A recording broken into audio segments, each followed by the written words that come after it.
Make sure to check out my Patreon for exclusive videos never before seen on YouTube. And don't forget to also check out the memberships on my channel page to join and gain access to perks and see videos early. Make sure to click the subscribe button and hit the bell and be notified of new videos. All the support goes to the production of the channel for better content. Now let's get into the video.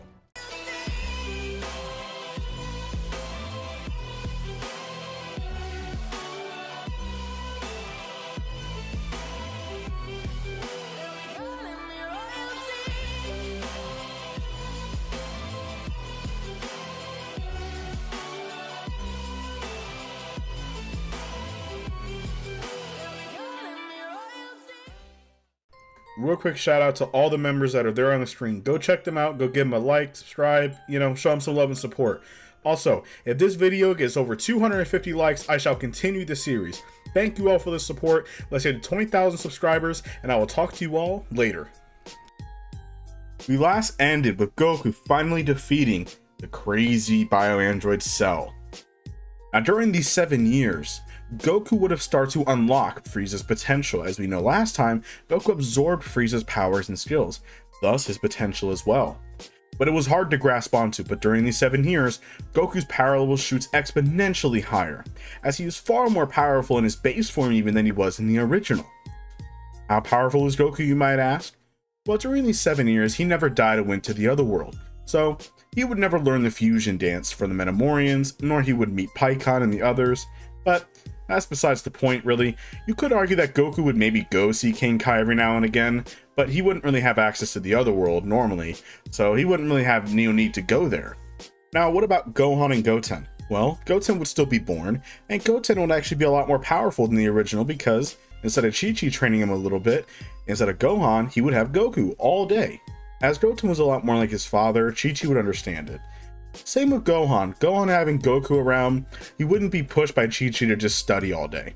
Gohan understands that he needs to keep himself strong to protect everybody else around him in the future, when one day his father's not around, or something happens to him. So Gohan would keep his training up, but he would still study. And we know that Gohan's potential is pretty crazy even before he got his potential unlocked by Elder Kai again. That even if he trains, even for let's say a few times, multiple times a month or so, he can keep his power level pretty consistent and keep on growing even stronger. So Gohan is still no slouch. During this time, as 7 years would pass, we would then start getting into the same events to where Gohan would become the Golden Warrior, aka the Great Saiyan Man, and he would meet Videl the same exact way. Cutting to the tournament, of course everybody's happy to see Goku in them. Of course, it's no different because he's not dead, so it's not for one day. And Vegeta would even be a little bit different himself. He knows that he could have never caught up to Goku, as his power level was far surpassed. And I feel like during those 7 years, they would have definitely had a couple matches or two. Vegeta knows that no matter what, he can never catch up to Goku. No matter what he tries, it never works. Well, I feel like Vegeta just accepts it, the fact that he can never catch up to Kakarot. So he wouldn't have such angry animosity towards him. So he's not as evil tainted in the heart as we know. He would still meet Kibito, and of course the other, and it would be pretty much the same, as I feel like Gohan would still have his energy taken, as Supreme Kai could still be able to hold him back, and allow him to have the energy taken so they can go find Majin Buu. Now they would be run up on it, and of course Goku, Vegeta, and Gohan would then go, and with Supreme Kai, and it would pretty much be the same as before, with Vegeta easily beating up Pui Pui, and Goku beating up Yakon. Now the only issue here is that when Bobby tries to take over Vegeta, Vegeta would then refuse it. As we know that Vegeta could have done it, but he decided not to. And of course, in the original, he wanted to because his only way to surpass Goku, because he was that close. He knows that even if he got the power, it wouldn't be enough to beat Goku. And he knows that Kakarot can just absorb his power anyway, so he might get even stronger, so he's not going to give him that at all. Now Goku was actually amazed that Babidi has pretty powerful magic to be able to do this. And the fact that Babidi can change the area and give power to Buu, it's impressive. Well, now, cutting into Majin Buu, since Vegeta was never taken over, they would never have their fight. So Deborah would be called out as Babidi would frantically try and hide Buu's egg. Gohan would try to fight Deborah, but it wouldn't be enough. As remember, Gohan recently had his energy drained, and you could argue that Gohan could beat Deborah, but they don't have time. As the Supreme Kai stated, that the more he fights, the stronger Buu becomes.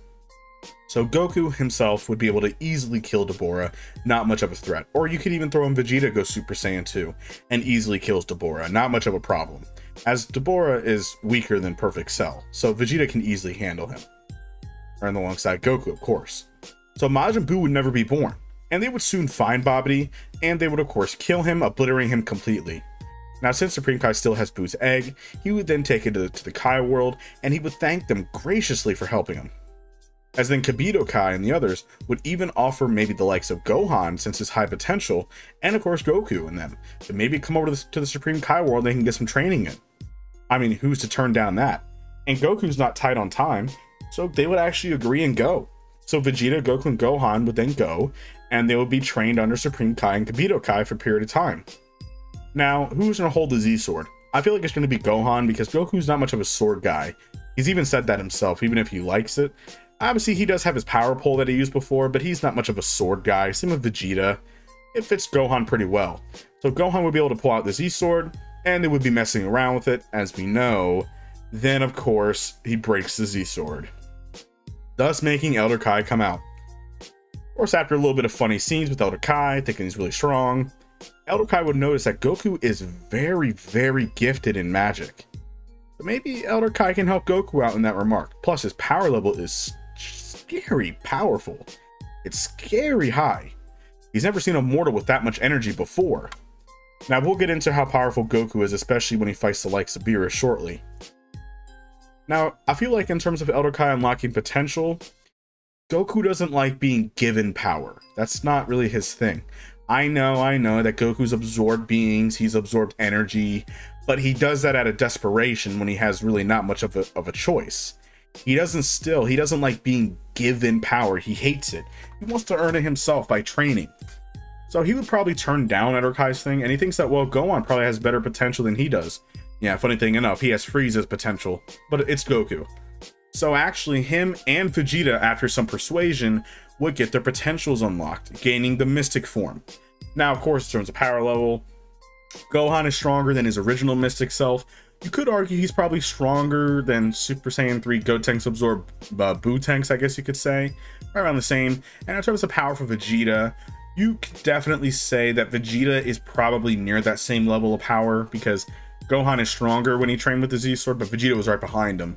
So maybe Vegeta's around the same strength in terms of power, maybe being Super Buu level, or, you know, of course, Buuhan level. So it's roughly in that ballpark of power. As for Goku, Goku would then go back home with his family and enjoy for the next year or two. BEERUS would still show up, and he would still show up on Earth, and of course he wants to find the Super Saiyan God, and he would meet up with Son Goku, as he noticed that Son Goku was different from the rest. Whis would even state that this being is able to absorb energy, but his form is different. Now, he doesn't really know why, but he doesn't know. It's in terms of magic-like. This would intrigue BEERUS. He wants to go see what the Saiyan is capable of. So he would go find Goku, and of course he would challenge him to a fight. Now, Goku here, in his base form, I can comfortably say, with Frieza's potential with 7 years, that this version of Goku, in terms of his base form, is far more stronger than his current Dragon Ball Super Self base form. Now, that means that he's probably far stronger than him as a Super Saiyan God. He's probably far stronger than he was as a Super Saiyan Blue. He's very, very powerful in his base form. Not to mention, he can transform into his mutated Super Saiyan form. And that, in terms of power, you're reaching the MUI levels in terms of power, which is not far-fetched because he has so many beings' potential stacked in for 7 years of training. Goku's pretty powerful. So to kind of baseline his power level scale, you could argue that he's roughly around the same strength as he was when he got Ultra Instinct in the Tournament of Power, which is very, very high. Thousands of times, hundreds of thousands of times stronger than he ever was. So Goku began his fight with BEERUS, and going into his mutated Super Saiyan form, he would give BEERUS a great fight, and BEERUS would have the best fun, most fun of his life. This is probably the strongest mortal he's ever seen. Now, this is when Goku does something interesting, as it's difficult to fight BEERUS because he cannot sense his power. It's difficult. He can track BEERUS a little bit with his eyes, but without having God Ki, it's hard to sense him. So I feel like sooner or later Goku would lose against the likes of BEERUS. But this is when BEERUS states that he was very satisfied, but he's actually looking for a Super Saiyan God, but he was very promising.